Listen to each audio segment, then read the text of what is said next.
Hi ಎಲ್ರಿಗೂ ನಮಸ್ಕಾರ. Share market in Kannada ಚಾನಲ್ಗೆ ನಿಮಗೆ ಸ್ವಾಗತ.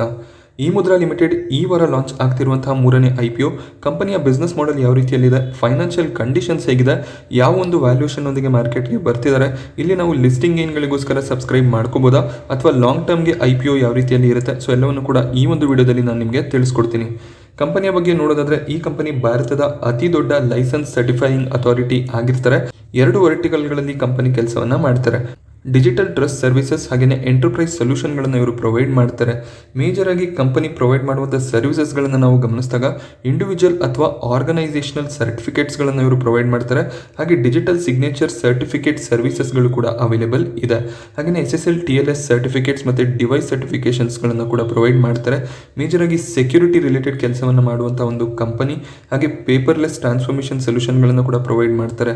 ಸೊ ನಾವೀಗೇನು ಡಿಮ್ಯಾಟ್ ಅಕೌಂಟ್ಗಳನ್ನು ಓಪನ್ ಮಾಡ್ತೀವಿ ಅಲ್ಲಿ ಕೂಡ ನಮಗೆ ಡಿಜಿಟಲ್ ಸಿಗ್ನೇಚರ್ನ ಅವಶ್ಯಕತೆ ಇರುತ್ತೆ.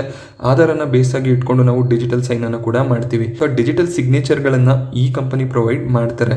ಹಾಗೆ multifactor authentication, mobile application security, website security, so ಎಲ್ಲವನ್ನು ಕೂಡ ಪ್ರೊವೈಡ್ ಮಾಡ್ತಾರೆ. ಕಂಪನಿ ದೊಡ್ಡ ದೊಡ್ಡ ರಿನೌಂಡ್ ಆರ್ಗನೈಸೇಷನ್ಸ್ಗಳಿಗೆ ತಮ್ಮ ಸರ್ವಿಸ್ ಅನ್ನು ಪ್ರೊವೈಡ್ ಮಾಡ್ತಾರೆ. ಮೈಕ್ರೋಸಾಫ್ಟ್, ಮೊಜಿಲ್ಲಾ, ಆಪಲ್, ಅಡೋಬ್ ಎಲ್ಲರೂ ಕೂಡ ಇವರ ಒಂದು ಸರ್ವಿಸ್ಗಳನ್ನು ಪಡ್ಕೋತಿದ್ದಾರೆ. ಸೊ ನಮಗೆ ಬ್ರೌಸರ್ಗಳಲ್ಲಿ ಈ ಸರ್ಟಿಫಿಕೇಟ್ಗಳ ಅವಶ್ಯಕತೆ ತುಂಬಾನೇ ಇರುತ್ತೆ. ಸೊ ಆ ಒಂದು ಕಾರಣದಿಂದ ಈ ಮುದ್ರಾ ಈ ಎಲ್ಲ ಕಂಪನಿಗಳಿಗೆ SSL ಮತ್ತು TLS ಸರ್ಟಿಫಿಕೇಟ್ಗಳನ್ನು ಪ್ರೊವೈಡ್ ಮಾಡ್ತಾರೆ. ವೆಬ್ಸೈಟ್ ಅಥೆಂಟಿಕೇಶನ್ಗೂ ಕೂಡ ಇವರು ಹೆಲ್ಪ್ ಮಾಡ್ತಾರೆ. ಈ ಮುದ್ರಾ ಇಲ್ಲಿವರೆಗೂ 5 ಕೋಟಿಗೂ ಹೆಚ್ಚಿನ ಡಿಜಿಟಲ್ ಸಿಗ್ನೇಚರ್ ಸರ್ಟಿಫಿಕೇಟ್ಗಳನ್ನು ಪ್ರೊವೈಡ್ ಮಾಡಿದ್ದಾರೆ. ಹಾಗೆ ಇವರ ನೆಟ್ವರ್ಕ್ ಕೂಡ ತುಂಬಾ ಚೆನ್ನಾಗಿದೆ. 88,000ಕ್ಕೂ ಹೆಚ್ಚಿನ ಚಾನಲ್ ಪಾರ್ಟ್ನರ್ಗಳು ಇದ್ದಾರೆ. 563ಕ್ಕೂ ಹೆಚ್ಚಿನ ಕಂಪನಿಗಳಿಗೆ ಇವರು ಸರ್ವಿಸನ್ನು ಪ್ರೊವೈಡ್ ಮಾಡ್ತಾರೆ. ಅಷ್ಟೇ ಅಲ್ಲದೆ ರಿಟೇಲ್ ಕ್ಯಾಟಗರಿಯಲ್ಲೂ ಕೂಡ ಅಷ್ಟೇ ರಿಟೇಲ್ ಕಸ್ಟಮರ್ಗಳಿಗೂ ಕೂಡ ಸರ್ವಿಸನ್ನು ಪ್ರೊವೈಡ್ ಮಾಡ್ತಾರೆ. ಇಲ್ಲಿವರೆಗೂ 36,233 ರಿಟೇಲ್ ಕಸ್ಟಮರ್ಸ್ಗಳಿಗೆ ಇವರು ಡಿಜಿಟಲ್ ಸರ್ಟಿಫಿಕೇಟ್ಸ್ಗಳನ್ನು ಪ್ರೊವೈಡ್ ಮಾಡಿದ್ದಾರೆ. ಭಾರತದ ಟಾಪ್ 10 ಬ್ಯಾಂಕ್ಗಳಿಗೆ ಇವರು ಸರ್ವಿಸನ್ನು ಪ್ರೊವೈಡ್ ಮಾಡ್ತಾರೆ. 6ಕ್ಕೂ ಹೆಚ್ಚಿನ ಆಟೋಮೋಟಿವ್ ಕಂಪನಿಗಳು ಇವರ ಸರ್ವಿಸನ್ನು ಪಡ್ಕೋತಿದ್ದಾರೆ. 19ಕ್ಕೂ ಹೆಚ್ಚಿನ ಕಂಪನಿಗಳು ಅಂದರೆ ಟಾಪ್ 500 ಕಂಪನಿಗಳಲ್ಲಿ 19ಕ್ಕೂ ಹೆಚ್ಚಿನ ಕಂಪನಿಗಳು ಇವರ ಕ್ಲೈಂಟ್ಸ್ ಆಗಿದ್ದಾರೆ. So largest licensed certification authority ಆಗಿರ್ತಾರೆ ಭಾರತದಲ್ಲಿ ನಾವು ಕನ್ಸಿಡರ್ ಮಾಡಿಕೊಂಡಾಗ. ಸೊ ಡಿಜಿಟಲ್ ಟ್ರಾನ್ಸ್ಫಾರ್ಮೇಷನ್ ಅಂತ ಬಂದಾಗ ಈ ಕಂಪನಿ ಒಳ್ಳೆ ಒಂದು ಸರ್ವಿಸ್ ಪ್ರೊವೈಡರ್ ಆಗಿರ್ತಾರೆ. ಎಲ್ಲ ಸರ್ವಿಸಸ್ಗಳು ಈಗ ಡಿಜಿಟಲೈಸ್ ಆಗ್ತಿರೋದ್ರಿಂದ ಸೊ ಕಂಪನಿಗೆ ಅದು ಅಡ್ವಾಂಟೇಜ್ ಆಗಿರುತ್ತೆ. ಸೊ ಇಂಟರ್ನ್ಯಾಷನಲಿ ರಿನೌಂಡ್ ಬ್ರ್ಯಾಂಡ್ ಆಗಿದೆ. ಸೊ ಟೆಕ್ನಾಲಜಿ ಸರ್ಟಿಫಿಕೇಶನ್ಸ್ ಕೂಡ ಇವರಿಗೆ ಇಂಟರ್ನ್ಯಾಷನಲ್ ಕಂಪನಿಗಳಿಂದ ಸಿಕ್ಕಿದೆ. ಹಾಗೆ ಅವರು ಪ್ರೊವೈಡ್ ಮಾಡುವಂಥ ಸರ್ವಿಸ್ ಆಗಿರ್ಬೋದು ಅಥವಾ ಟೆಕ್ನಾಲಜಿ ಸೊಲ್ಯೂಷನ್ಸ್ ಆಗಿರ್ಬೋದು ಒಳ್ಳೆ ಒಂದು ಕ್ವಾಲಿಟಿಯನ್ನು ಹೊಂದಿದೆ. ಸೊ ಆ ಒಂದು ಕಾರಣದಿಂದ ಒಳ್ಳೆ ಕ್ಲೈಂಟ್ ಬೇಸ್ ಕೂಡ ನಮಗೆ ನೋಡೋದಕ್ಕೆ ಸಿಗುತ್ತೆ. ಸೊ ಕಸ್ಟಮರ್ ಬೇಸ್ ಕೂಡ ಅಷ್ಟೇ ಮುಂಬರುವ ದಿನಗಳಲ್ಲಿ ನಮಗೆ ಹೆಚ್ಚಾಗೋದು ಕಾಣಿಸುತ್ತೆ. ಏನಕ್ಕೆಂದರೆ ಟೆಕ್ನಾಲಜಿ ಮುಂಬರುವ ದಿನಗಳಲ್ಲಿ ಮೇಜರ್ ಪಾರ್ಟ್ ಆಗಿರೋದ್ರಿಂದ ಇವರ ಬಿಸ್ನೆಸ್ನ ಗ್ರೋತ್ ಕೂಡ ತುಂಬ ಚೆನ್ನಾಗಿ ಕಾಣಿಸ್ತಿದೆ. ಕೇವಲ ಭಾರತದಲ್ಲಿ ಮಾತ್ರ ಅಲ್ಲ, ಸೊ ಗ್ಲೋಬಲಿ ರಿನೌಂಡ್ ಆಗಿರುವಂಥ ಬ್ರ್ಯಾಂಡ್ ಆಗಿದೆ. ಒಳ್ಳೆಯ ಒಂದು ಪಾರ್ಟ್ನರ್ಶಿಪ್ಪನ್ನು ಕೂಡ ಕಂಪನಿಗಳ ಜೊತೆಯಲ್ಲಿ ಹೊಂದಿದ್ದಾರೆ. ಸೊ ಅವ್ರಿಗೆಲ್ಲ ಇವರು ಎಂಟರ್ಪ್ರೈಸ್ ಸೊಲ್ಯೂಷನ್ಗಳನ್ನು ಕೂಡ ಪ್ರೊವೈಡ್ ಮಾಡ್ತಿದ್ದಾರೆ. ಹಾಗೆ ಅವರ ಪ್ರಮೋಟರ್ ಬೇಸ್ ಕೂಡ ತುಂಬಾ ಸ್ಟ್ರಾಂಗ್ ಆಗಿದೆ. ಸೊ ಸೀನಿಯರ್ ಮ್ಯಾನೇಜ್ಮೆಂಟ್ ಟೀಮ್ ಕೂಡ ತುಂಬಾ ಎಕ್ಸ್ಪರ್ಟೈಸ್ ಆಗಿದ್ದಾರೆ. eMudra.com ಅನ್ನುವಂಥ ವೆಬ್ಸೈಟಲ್ಲಿ ನೀವು ಇವರ ಸರ್ವಿಸ್ಗಳನ್ನು ಪಡ್ಕೋಬೋದಾಗುತ್ತೆ. ಸೊ ನೀವೇನಾದರೂ ಡಿಜಿಟಲ್ ಸರ್ಟಿಫಿಕೇಷನ್ಗಳನ್ನು ತಗೋಬೇಕು ಅಂದಾಗ ಇವರ ವೆಬ್ಸೈಟ್ನಿಂದ ಡೈರೆಕ್ಟಾಗಿ ಪಡ್ಕೋಬೋದಾಗುತ್ತೆ. ಮೇಜರ್ ಆಗಿ ಇವರು ಬ್ಯಾಂಕಿಂಗ್, ಫೈನಾನ್ಷಿಯಲ್ ಸರ್ವಿಸ್ಗಳಿಗೆ, ಇನ್ಶೂರೆನ್ಸ್ ಕಂಪನಿಗಳಿಗೆ, ಎಜುಕೇಷನ್ ಆರ್ಗನೈಸೇಷನ್ಗಳಿಗೆ, ಗೌರ್ಮೆಂಟ್ ಸೆಕ್ಟರ್ನ ಕಂಪನಿಗಳಿಗೆ, ಮ್ಯಾನುಫ್ಯಾಕ್ಚರಿಂಗ್ ಹಾಗೆ ಹೆಲ್ತ್ ಕೇರ್, ಆಟೋಮೋಟಿವ್ ಎಲ್ಲ ಕಂಪನಿಗಳಿಗೂ ಕೂಡ ಈ ಒಂದು ಸರ್ವಿಸಸ್ಗಳನ್ನು ಪ್ರೊವೈಡ್ ಮಾಡ್ತಾರೆ. ಇವರ ಕ್ಲೈಂಟ್ಗಳನ್ನು ನಾವು ಗಮನಿಸ್ಬೋದು. ಇನ್ಫೋಸಿಸ್ ಇವರ ಕ್ಲೈಂಟ್ ಆಗಿದೆ. LTI, so L&T Infotech, Tata ಕೂಡ ಇವರ ಕ್ಲೈಂಟ್ ಆಗಿದ್ದಾರೆ. ಸೊ ಒಳ್ಳೆ ಒಂದು ಕ್ಲೈಂಟ್ ಬೇಸನ್ನು ಹೊಂದಿರುವಂಥ ಕಂಪನಿ. ಆದಿತ್ಯ ಬಿರ್ಲಾ, JSW ಎಲ್ಲರೂ ಕೂಡ ಇವರ ಹತ್ರ ಡಿಜಿಟಲ್ ಸರ್ವಿಸಸ್ಗಳನ್ನು ಪಡ್ಕೋತಿದ್ದಾರೆ.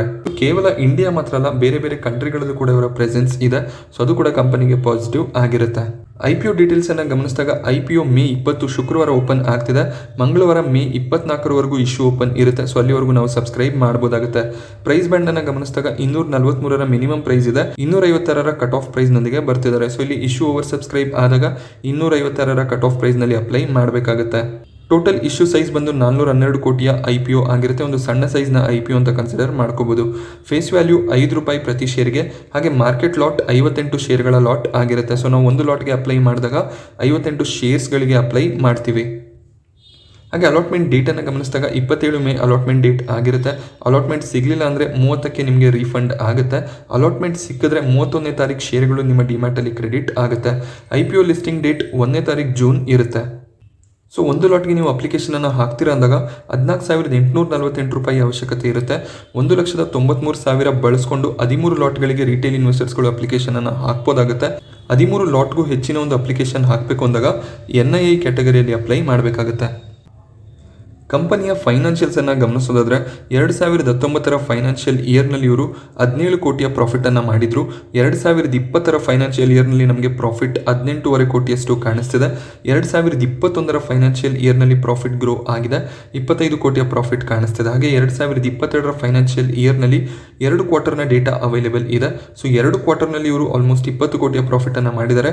ಇನ್ನು 2 ಕ್ವಾರ್ಟರ್ನಲ್ಲಿ ಇಷ್ಟೇ ಒಂದು ಅಂದಾಜನ್ನು ಹಾಕಿದಾಗ 35ರಿಂದ 40 ಕೋಟಿಯ ಪ್ರಾಫಿಟ್ ಈ ಫೈನಾನ್ಷಿಯಲ್ ಇಯರ್ನಲ್ಲಿ ನಮಗೆ ನೋಡೋದಕ್ಕೆ ಸಿಗುತ್ತೆ.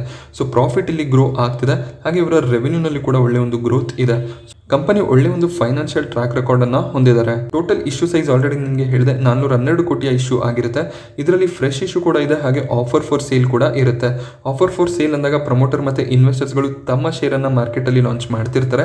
ಫ್ರೆಶ್ ಇಶ್ಯೂ ಅಂದಾಗ ಫ್ರೆಶ್ ಆಗಿ ನಮಗೆ ಶೇರ್ಗಳು ನೋಡೋದಕ್ಕೆ ಸಿಗುತ್ತೆ. ಫ್ರೆಶ್ ಆಗಿ 161 ಕೋಟಿ ಅಮೌಂಟ್ನ ಶೇರ್ಗಳನ್ನು ಇವರು ಮಾರ್ಕೆಟಲ್ಲಿ ತರ್ತಿದ್ದಾರೆ. ಹಾಗೆ ಆಫರ್ ಫಾರ್ ಸೇಲ್ ಕೂಡ 250 ಕೋಟಿಗಳಷ್ಟು ಆಗಿರುತ್ತೆ. ಯಾರ್ಯಾರಿಗೆ ಎಷ್ಟೆಷ್ಟು ಶೇರ್ಗಳನ್ನು ಆಫರ್ ಮಾಡ್ತಿದ್ದಾರೆ ಅಂದರೆ QIBಗೆ ಇಲ್ಲಿ 50% ಆಫರ್ ಇರುತ್ತೆ. NIA ಕ್ಯಾಟಗರಿಯಲ್ಲಿ 15% ಆಫರ್ ಮಾಡ್ತಿದ್ದಾರೆ. ಹಾಗೆ ರಿಟೇಲ್ಗೆ ಇಲ್ಲಿ 35% ಆಫರ್ ಇರುತ್ತೆ. ಸೊ ಅವರ ವ್ಯಾಲ್ಯೂಯೇಷನನ್ನು ಗಮನಿಸಿದಾಗ ಅಪ್ಪರ್ ಪ್ರೈಸ್ ಬ್ಯಾಂಡ್ 256 ರೂಪಾಯಲ್ಲಿ, ಮಾರ್ಕೆಟ್ ಕ್ಯಾಪ್ ನಮಗೆ 2000 ಕೋಟಿಗಳಷ್ಟು ನೋಡೋದಕ್ಕೆ ಸಿಗುತ್ತೆ. ಸೊ ಇದೊಂದು ಸ್ಮಾಲ್ ಕ್ಯಾಪ್ನ ಕಂಪನಿ ಆಗಿರುತ್ತೆ. ಹಾಗೆ 2021 ಫೈನಾನ್ಷಿಯಲ್ ಇಯರ್ನಲ್ಲಿ ಇವರ EPS ಅನ್ನು ಕನ್ಸಿಡರ್ ಮಾಡಿದಾಗ 2.5 ರೂಪಾಯಿಯ EPS ಕಾಣಿಸ್ತಿದೆ. ಸೊ PE ರೇಷಿಯೋ ನಮಗೆ 103ರ PE ಕಾಣಿಸುತ್ತೆ. ಸ್ವಲ್ಪ ಎಕ್ಸ್ಪೆನ್ಸಿವ್ ಅಂತ ಹೇಳ್ಬೋದು. ಬಟ್ ಇಲ್ಲಿ ನಮಗೆ ಯಾವುದೇ ರೀತಿಯ ಪೀರ್ ಅಂದರೆ ಇವರ ಕಾಂಪಿಟೇಟರ್ಸ್ಗಳು ಯಾರು ಕೂಡ ಮಾರ್ಕೆಟಲ್ಲಿ ಇನ್ನೂ ಲಿಸ್ಟ್ ಆಗಿಲ್ಲ. ಸೊ ಆ ಒಂದು ಕಾರಣದಿಂದ ಇಂಡಸ್ಟ್ರಿ PE ನಾವು ಇಲ್ಲಿ ನೋಡೋದಕ್ಕೆ ಆಗೋದಿಲ್ಲ. ಸೊ ಜಸ್ಟ್ ಇವರ ಬಿಸ್ನೆಸ್ ಪ್ರಾಸ್ಪೆಕ್ಟಿವ್ ಮತ್ತು ಫೈನಾನ್ಷಿಯಲ್ಸ್ ಅನ್ನ ಗಮನದಲ್ಲಿ ಇಟ್ಕೊಂಡು ಇನ್ವೆಸ್ಟ್ಮೆಂಟ್ ಅನ್ನ ಮಾಡಬೇಕಾಗುತ್ತೆ. ಸೊ ಆಲ್ರೆಡಿ ಹೇಳಿದ ರೀತಿಯಲ್ಲಿ ಇಲ್ಲಿ ಯಾವುದೇ ರೀತಿಯ ಒಂದು ಪೀರ್ ನಮಗೆ ನೋಡೋದಕ್ಕೆ ಸಿಗೋದಿಲ್ಲ. ಅಂದರೆ ಇವರ ಕಾಂಪಿಟೇಟರ್ಸ್ಗಳು ಮಾರ್ಕೆಟಲ್ಲಿ ಲಿಸ್ಟ್ ಆಗಿಲ್ಲ. ಸೊ ಒಂದು ಕಾರಣದಿಂದ ಕಾಂಪಿಟೇಟರ್ಸ್ನ ಜೊತೆಯಲ್ಲಿ ನಾವು ಕಂಪೇರ್ ಮಾಡೋದಕ್ಕೆ ಸಾಧ್ಯ ಆಗೋದಿಲ್ಲ. ರಿಜಿಸ್ಟರ್ ಗಮನಿಸಿದಾಗ link time India private limited ನೋಡೋದಕ್ಕೆ ಸಿಗುತ್ತೆ. ಸೊ ನಾವಿಲ್ಲಿ ಅಲಾಟ್ಮೆಂಟ್ ಸ್ಟೇಟಸ್ ಅನ್ನ ಈ ಒಂದು ವೆಬ್ಸೈಟ್ ಅಲ್ಲಿ ಚೆಕ್ ಮಾಡ್ಕೋಬಹುದಾಗುತ್ತೆ. ನಿಮಗೆ IPOಗಳಲ್ಲಿ ಅಪ್ಲೈ ಮಾಡೋದಕ್ಕೆ ಡಿಮ್ಯಾಟ್ನ ಅವಶ್ಯಕತೆ ಇರುತ್ತೆ. ಸೊ ಡಿಮ್ಯಾಟ್ ಅಕೌಂಟ್ ಓಪನ್ ಮಾಡೋದಕ್ಕೆ ಲಿಂಕ್ ಅನ್ನು ಡಿಸ್ಕ್ರಿಪ್ಷನ್ ಅಲ್ಲಿ ಕೊಟ್ಟಿರ್ತೀನಿ. ಸೊ ಅಲ್ಲಿಂದ ನೀವು ಅಕೌಂಟ್ ಅನ್ನು ಓಪನ್ ಮಾಡಿಸ್ಕೋಬಹುದಾಗುತ್ತೆ. ಹಾಗೆ ಕೊನೆಯದಾಗಿ ಎಷ್ಟು ಲಿಸ್ಟಿಂಗ್ ಏನು ಇಲ್ಲಿ ನಮಗೆ ನೋಡೋದಕ್ಕೆ ಸಿಗ್ಬೋದು ಅಂತ ನೋಡೋದಾದ್ರೆ ಇವತ್ತಿನ ದಿನ ಯಾವುದೇ ಒಂದು ಗ್ರೇ ಮಾರ್ಕೆಟ್ ಪ್ರೀಮಿಯಂ ನೋಡೋದಕ್ಕೆ ಸಿಗ್ತಿಲ್ಲ. ಗ್ರೇ ಮಾರ್ಕೆಟ್ನಲ್ಲಿ ಅಷ್ಟು ಡಿಮ್ಯಾಂಡ್ ನಮಗೆ ನೋಡೋದಕ್ಕೆ ಸಿಗ್ತಾ ಇಲ್ಲ. ಇಲ್ಲಿ ಶಾರ್ಟ್ ಟರ್ಮ್ ಲಿಸ್ಟಿಂಗ್ ಏನ್ಗಳಿಗೋಸ್ಕರ ಅಪ್ಲೈ ಮಾಡ್ಬೋದು ಅಂತ ನೋಡಿದ್ರೆ ಸೊ ಇಲ್ಲಿ 20 ರೂಪಾಯಿಗೂ ಹೆಚ್ಚಿನ ಒಂದು ಪ್ರೀಮಿಯಂ ಇದ್ರೆ ಖಂಡಿತವಾಗ್ಲೂ ಅಪ್ಲೈ ಮಾಡ್ಬೋದಾಗುತ್ತೆ. 58 ಶೇರ್ಗಳ ಲಾಟ್ ಆಗಿರುತ್ತೆ. ಸೊ ಅಕಸ್ಮಾತ್ 20ರಿಂದ ಮೇಲೆ ನಿಮಗೆ ಕೊನೆ ದಿನ ಗ್ರೇ ಮಾರ್ಕೆಟ್ ಪ್ರೀಮಿಯಂ ಕಾಣಿಸಿದ್ರೆ ಆಗ ಅಪ್ಲಿಕೇಶನ್ ಅನ್ನು ಹಾಕ್ಬೋದಾಗುತ್ತೆ ಶಾರ್ಟ್ ಟರ್ಮ್ಗೆ ಅಪ್ಲೈ ಮಾಡೋದಿದ್ರೆ. ಲಾಂಗ್ ಟರ್ಮ್ಗೂ ಕೂಡ ಒಳ್ಳೆ ಒಂದು ಇಶ್ಯೂ ಆಗಿರುತ್ತೆ. ಸೊ ಕಂಪನಿ ಟೆಕ್ನಾಲಜಿ ಬೇಸ್ಡ್ ಹಾಗೆ ಸೆಕ್ಯೂರಿಟಿ ಸರ್ವಿಸ್ಗಳನ್ನು ಪ್ರೊವೈಡ್ ಮಾಡುವಂಥ ಕಂಪನಿ. ಸೊ ಡಿಜಿಟಲೈಸೇಷನ್ಗೆ ವರ್ಕ್ ಮಾಡ್ತಿರುವಂಥ ಕಂಪನಿ ಆಗಿರೋದ್ರಿಂದ ಲಾಂಗ್ ಟರ್ಮ್ ಪರ್ಸ್ಪೆಕ್ಟಿವ್ ತುಂಬಾನೇ ಚೆನ್ನಾಗಿರುತ್ತೆ.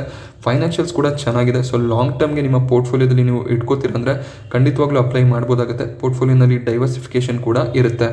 ಸೊ ರಿಸ್ಕ್ ಅಂದಾಗ ಈಗ ನಮಗೆ ಮಾರ್ಕೆಟ್ನಲ್ಲಿ ಸ್ವಲ್ಪ ವಾಲೆಟಾಲಿಟಿ ಇದೆ. ಸೊ ಶಾರ್ಟ್ ಟರ್ಮಲ್ಲಿ ಸ್ವಲ್ಪ ಪ್ಯಾನಿಕ್ ಕಾಣಿಸ್ಬೋದು. ಹಾಗೆ ಸ್ಮಾಲ್ ಕ್ಯಾಪ್ನ ಕಂಪನಿ ಕೂಡ ಆಗಿರೋದ್ರಿಂದ ರಿಸ್ಕ್ ಫ್ಯಾಕ್ಟರ್ಗಳು ಕೂಡ ಜಾಸ್ತಿ ಇರುತ್ತೆ. ಬಟ್ ನೀವು 5-6 ವರ್ಷಗಳಿಗೆ ಇನ್ವೆಸ್ಟ್ ಮಾಡ್ತೀರಂದಾಗ ಖಂಡಿತವಾಗ್ಲೂ IPOನ ಚೂಸ್ ಮಾಡ್ಕೋಬೋದಾಗುತ್ತೆ. ಒಳ್ಳೆ ಒಂದು ಕ್ಲೈಂಟ್ ಬೇಸ್ ಕೂಡ ಇದೆ. ಸೊ ಕೊನೆ ದಿನ 24ನೇ ತಾರೀಕಲ್ಲಿ ಡಿಸಿಷನ್ ಅನ್ನು ತಗೋಬೋದಾಗುತ್ತೆ. ಸೊ ನಾನು ಕೂಡ ಅಷ್ಟೇ ನನ್ನ ಡಿಸಿಷನ್ ಅನ್ನು 23ನೇ ತಾರೀಕು ವಿಡಿಯೋ ಮಾಡಿದಾಗ ನಿಮಗೆ ತಿಳಿಸ್ತೀನಿ. ಈ ಮುದ್ರಾ IPO ಬಗ್ಗೆ ನಾನು ನಿಮಗೆ ಕೊಟ್ಟಂತ ಮಾಹಿತಿ ಇಷ್ಟ ಆದರೆ ವಿಡಿಯೋನ ಲೈಕ್ ಮಾಡಿ. ಹಾಗೆ ಇದೇ ರೀತಿಯ ಮಾರ್ಕೆಟ್ ಅಪ್ಡೇಟ್ಸ್ ಹಾಗೆ IPO ರಿವ್ಯೂಸ್ಗೋಸ್ಕರ ಚಾನಲ್ನ ಸಬ್ಸ್ಕ್ರೈಬ್ ಮಾಡೋದು ಮರಿಬೇಡಿ. Thank you friends.